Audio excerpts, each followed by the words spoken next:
আসসালামু আলাইকুম viewers, Sumi kitchen লাইফস্টাইলে সবাইকে আবারও স্বাগত। আজকে আমি নিয়ে এসেছি স্বাস্থ্যকর একটি রেসিপিটি হলো থানকুনি পাতার ভর্তা। দেহকে সুস্থ ও ভালো রাখতে এই পাতা অপরিহার্য ভূমিকা পালন করে। বহু বছর ধরে এই পাতা বিভিন্ন রোগে ব্যবহার হয়ে আসছে। এই পাতার এত পরিমাণ গুণাগুণ আছে যা আপনারা জানলে অবাক হয়ে যাবেন। এই পাতা বেড়ে ওঠার সময় মাটি থেকে সর্বোচ্চ মাত্রায় মিনারেল ও অন্যান্য উপাদান গ্রহণ করে, যা মস্তিষ্কে বিকাশ ঘটায়, রক্তচাপ নিয়ন্ত্রণ করে, পেটের আলসার প্রতিরোধ করে, লিভারকে সুস্থ রাখে এবং ওজন কমাতে সাহায্য করে। এই থানকুনি পাতায় প্রচুর পরিমাণে ভিটামিন বি আর ভিটামিন সি থাকে, যারা বহুদিন ধরে গ্যাস, বদহজম, অ্যাসিডিটি বা পেটের কোনো সমস্যায় ভুগছেন তাদের জন্য এই পাতা খুবই উপকারী। এই থানকুনি পাতার মধ্যে প্রচুর পরিমাণে ক্যালসিয়াম, ফসফরাস, পটাশিয়াম, আয়রন ও বিটা ক্যারোটিন পাওয়া যায়। ছোট থেকে বড় অনেক রোগের প্রতিকার করে এই থানকুনি পাতা। চুল পড়া রোধ করে, অনিদ্রা দূর করে। এতক্ষণ আমি আপনাদেরকে এই থানকুনি পাতার গুণাগুণ সম্পর্কে জানালাম।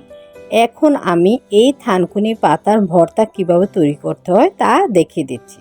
চলুন তাহলে দেখে নিই থানকুনি পাতার ভর্তা কিভাবে তৈরি করতে হয়।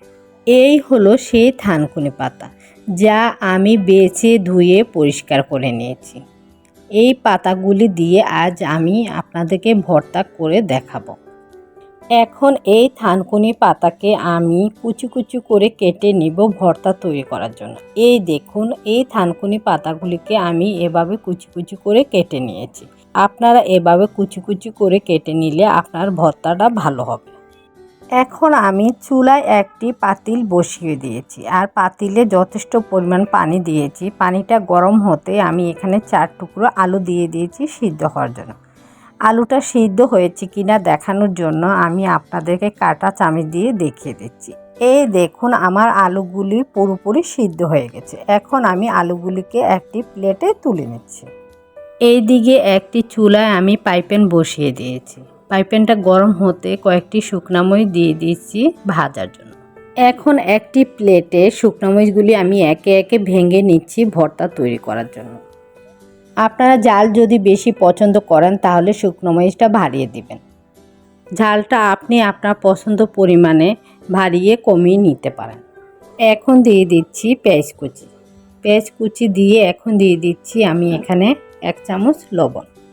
লবণের সাথে পেঁয়াজ, শুকনো মরিচ মাখাতে মাখাতে আপনাদেরকে একটি কথা বলতেছি, যারা এখনও আমার চ্যানেলটি সাবস্ক্রাইব করেননি, আমার চ্যানেলে নতুন, প্লিজ আমার চ্যানেলটি সাবস্ক্রাইব করে আমার পাশে থাকুন।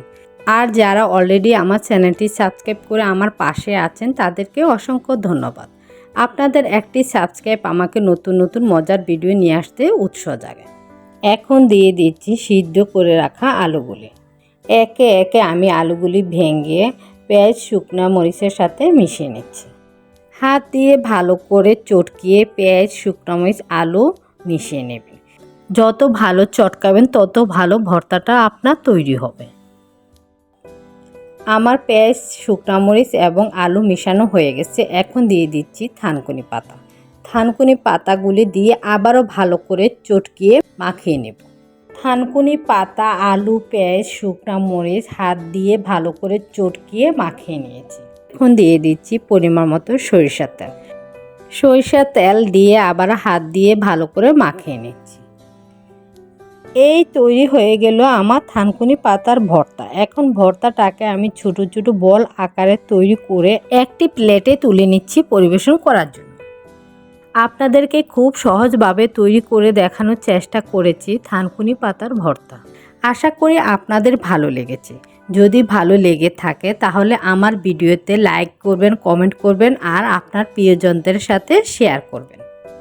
আমার ভিডিওটি এতক্ষণ ধৈর্য সহকারে দেখার জন্য সবাইকে ধন্যবাদ। আজ এই পর্যন্তই। ভালো থাকবেন, সুস্থ থাকবেন। আল্লাহ হাফেজ।